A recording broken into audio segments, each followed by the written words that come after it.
And we've made it to the bottom of page 5, the last of the notes for section 1.2. And just as a reminder here, we'll note that we're on page 5.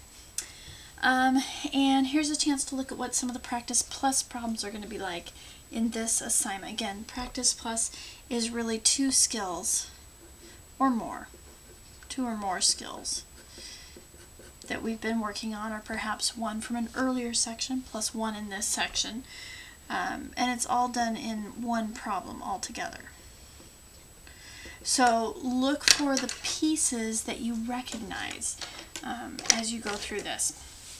Let's read what the instructions say. Perform the indicated operation. We've seen that before, so we can expect seeing some adding, subtracting, multiplying, dividing, and then having to know what to do with those. There's different steps based on our involvement with fractions. So we know there might be some different things we're going to have to do.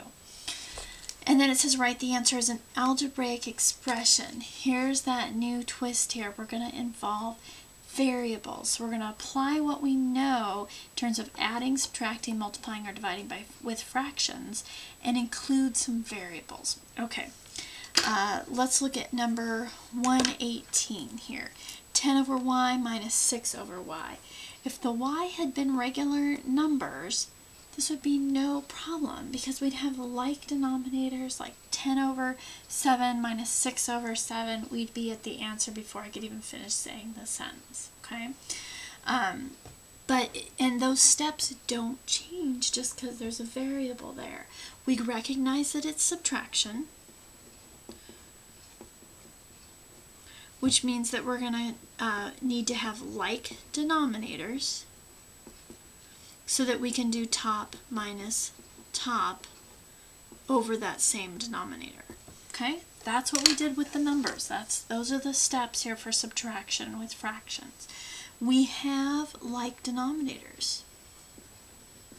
They're both y. So we can go ahead and move right on to top minus top. So this becomes 10 minus 6 on the top, just combining the two tops, over y on the bottom. And because we don't know what y equals, there's nothing that we're going to be able to reduce here. So we just go ahead with 10 minus 6 gives you 4, the whole thing over y. Now I just want to take this opportunity, I've hinted at it before very briefly, but you want to be really careful so that your own handwriting doesn't lead you astray. This has happened to me before. I really try to make it a point so that my 4s look really different from my y's. I really try to distinguish. When you get in a hurry, they can start to get sloppy. They can start to look like each other. You know, a quick 4 and then a quick y, and all of a sudden it's a little touch and go, okay, between which is which. Another example is multiplication and the letter x. Okay, these can be really, really simple. You'll notice that most of the time, especially as algebra hits and x is involved a lot, times is viewed more with the little dot or parentheses or something of that nature. But if you do have to put a times symbol in, make sure it's just the straight lines, and then do something to kind of make your x as a letter stand out and differentiate itself. Another example is sometimes a 1, especially if you write it with the top, sometimes a 2 can start to look very similar to a 7. So I add the little top hat there, and I add the little middle marking, that little flag. Sometimes a 1 and a 7 can start to look very similar to each other. A quick 2 can start to all look like the same thing. So, and then finally the last one that tends to be an issue, at least for me, is the number 5 versus the letter S. Those can start to get very, very similar as you quickly do a 5. So I try to make my 5s really distinct. I really, really try not to use S as a variable. It tends to just really be one of my pitfalls. So I know that about me. So if I'm forced to use an S, I give it just a little bit of definition here, like a font would on a computer. Just add those little serifs, the little extra notches at the end. to make it really clear that I'm drawing an S, not a 5, because I can get myself in a whole lot of trouble very quickly with my own handwriting. Just a thought, do what helps you. Okay, so little sidetrack there. We've done number 118. Go ahead and talk it through. Tell somebody what you've seen, even if it's just yourself. Note any questions you might have, and then go ahead and give 116 a try. Pause the video, and we'll be back with the answer. Okay, hopefully you've had a chance to try number 116. If not, pause the video now, because we're about to reveal that when you divide these two fractions involving a variable, your final answer should be 14 over 3a. And that a on the bottom is significant. You don't want to have it out to the side or the top. Those mean different values than having it on the bottom.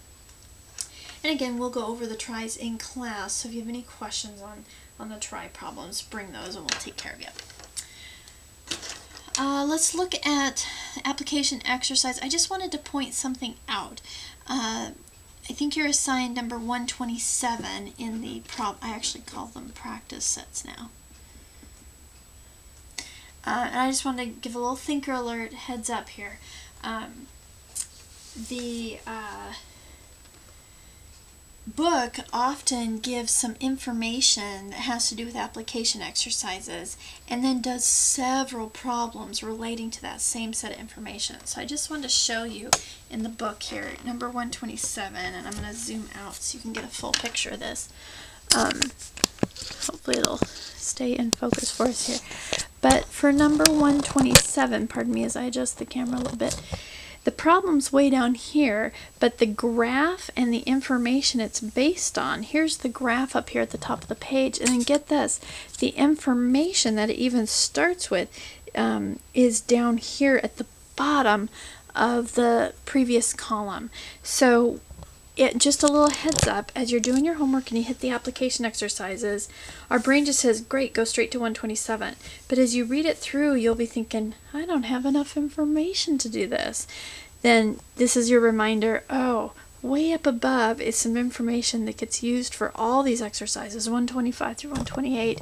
And then even so, up at the top you'll notice doesn't start the sentence there, so there's even more information down below that previous column. So I just wanted to highlight that for you, help you out a little bit.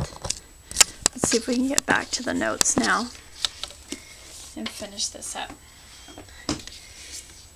Because now that we're in our second section of the book, the practice problem sets, let me see if I've got that focus there.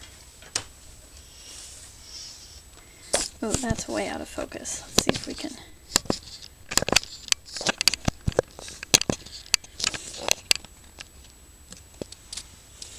See if my hand will make it come back in focus. Well, I guess not. Okay, I will continue what I wanted to say on the next video because I don't want it to be fuzzy for you. Okay, we'll see you in just a second.